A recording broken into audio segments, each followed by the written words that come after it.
Yo, the Dallas Mavericks defeated the Oklahoma City Thunder. They stole game two in a wild game, 119 to 110. And I wanted to give my quick thoughts on the Mavericks, taking a break from the Cowboys right now, going across the way, seeing what they doing in this playoffs. This playoffs has been exciting. This game was exciting. First game, honestly, I was kind of, in a dark place with the Luka injury. I was just hoping he can overcome it. I know he's going through a lot right now, but this game right here is the reason why I love this team. They are all pushing through major injuries and fighting through trying to, the opposing team trying to injure them some more. Look, in this game, what I saw Luka from the start of the beginning of the game get ahead, get hot, took over the game early with a quick 16. Got some threes up. I think he only made 5 threes in a game, but he made the first 4 in like the first quarter. The defense was a step better. I know Mavs fans are wanting it to be as great as it was in the Clippers series. Look, I believe this defense prides itself on physicality, and I just don't believe these refs this series are going to allow that to happen, which I hate. I tweeted that, man, I said, man, the Thunder play such an ugly brand of basketball. Ugly being, they do foul bait a bit to my liking. Like they're, when Shea drives in, he's looking to initiate the contact and get to the line. And he's an elite free throw shooter. And, this is what he's been doing all year long. And that's his game, and we just gotta be able to adapt to it. I'm proud of the role players in this game. PJ Washington, standing on business, man. Standing on business indeed. I'm proud of Tim Hardaway coming in, giving us the spark off the bench with the and one, but then converted the line, the and 1 3. Man, he was just shooting that thing. I just want Tim, continue to take the easy ones. Don't be afraid to drive in and float it over or shoot that little midi off the elbow. Just don't live and die by the 3. I know you're a firecracker. I understand it. I am proud of Josh Green, man. Look, to my role players, thank you. That extra pass to the corner is going to be open all game long. I think that's what they're doing. They're funneling. And guess what? Their counter to that maybe is to start guarding. I don't think they want to do that, because if they do that, then they're liable for our creators at the top of the key have an even easier time getting to the bucket. If we can do that, we put them in a decision making type of environment. I don't think they don't want to do that. That's playing right into our playmakers' hands. But if they don't, continue to make the 3. Continue to make the 3, man.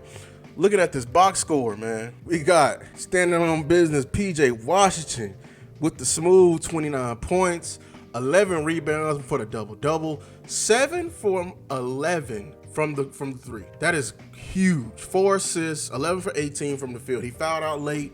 Hey, I understand. Derrick Jones had a slow night. I'm watching the game.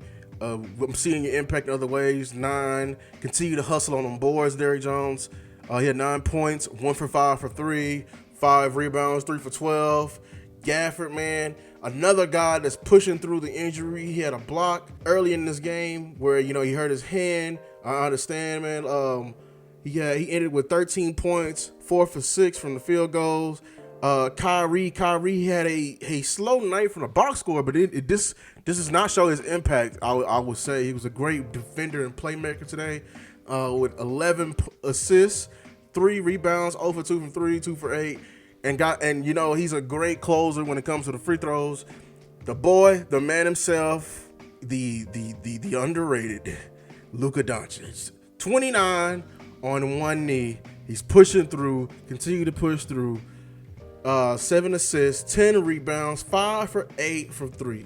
Please give me this percentage the rest for 3 games, 3, 4, and 5, Luka. Please give me that. Continue to use your knees into them threes, man.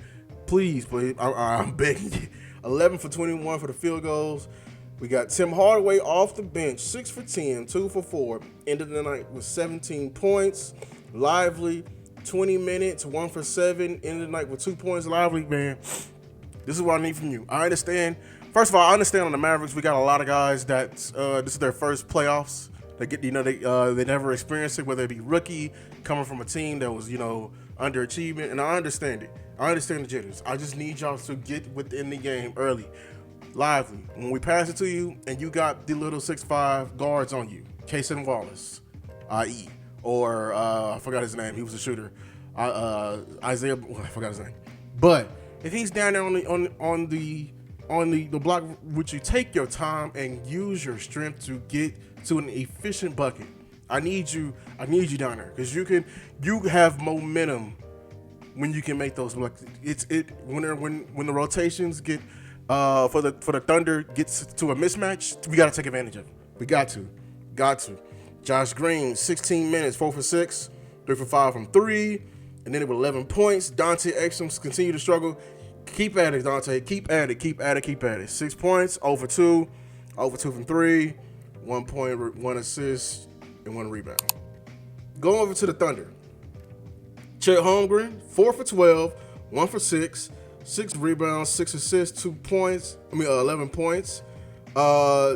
J-Dub ended with 7 for 17, 2 for 4 points, 4 assists, 20 points. Shea, shout out to Shea, man. He's balling, man. MVP runner-up. 13 for 24, 1 for 3, 12 rebounds, 8 assists, 33 points. Josh Giddey, 3 for 6, 8 points. Lou Dort, 3 for 8, 2 for 4 from the 3, 8 points, 6 rebounds. Jalen Williams, the forward, came in off the bench, 3 for 6, 2 for 4 rebounds, 2 assists, 8 points. And you got Isaiah Joe, 3 for 5, 1 for 3, 1 rebound, 7 points. And Wiggins, 3 for 6, 1 for 3, 2 rebounds, 9 points. And Cason Wallace, 3 for 5, 0 for 1, 3 rebounds, 1 assist, and 6 points. So, what we got to realize in this game, the Thunder, they're a young team. They're very much overachieving, but they're very much legit.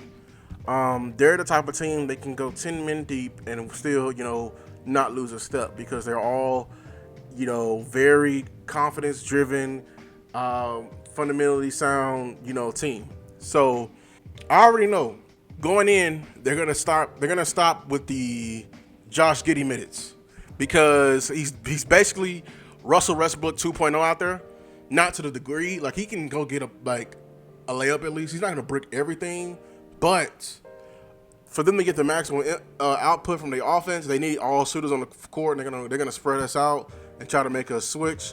We need to continue to defend. Do not give up. Do not continue to defend and create opportunities and be more efficient. Rebounding, ending possessions, getting extra rebounds on offense, and more importantly, we need to expose their biggest weakness that they can't run from Mavericks, which is their youth. You need to understand this is probably the most adversity they have faced in their basketball lives or NBA lives right now. I say that being, to this point, they were undefeated in the playoffs. It was kind of a bit smooth sailing, probably all except for that first game versus New Orleans. But after that, they pretty much smooth sailing versus New Orleans because New Orleans never had Zion. But the Mavericks, we are very much so battle tested. It's coming off a tough series from last. Even though the Clippers did not have Kawhi Leonard, they still had 2 formidable pieces, and we're going back home to Dallas Saturday. I need the fans in AAC to get loud. I need the players to feed in to the crowd. We can overwhelm them and create an environment that these players have never seen before. Their youth is one of their biggest weaknesses. And to this point, they have defied those odds. But you don't understand how probably one loss has rattled them. You don't probably understand that. So we're going back home. Typically, role players play better at home. Y'all play great on just this game 2 away. So going back home, I need that and some more. We need to defend home court. We can knock them off and really shake up this series as far as momentum. But yeah, man, that the Dallas Mavericks are continuing to represent Dallas, represent what we got going. Luka is fighting through, man. The door, I guess the Dortch changer represents purposely hurting the superstar of the other team because dude just be going around and just trying to clip the bad knee and just falling, and the commentator saying it was a foul on Luka when he was obviously pulling my guy down. Look, this is what the playoffs is all about, Luka. Continue to rehab, ice, whatever you do, elevate that knee. Do what you got to do because I need it when it comes to these next two games versus the Mavericks. That's all my time. Mavericks fans, Cowboys fans, Dallas fans in general. Peace.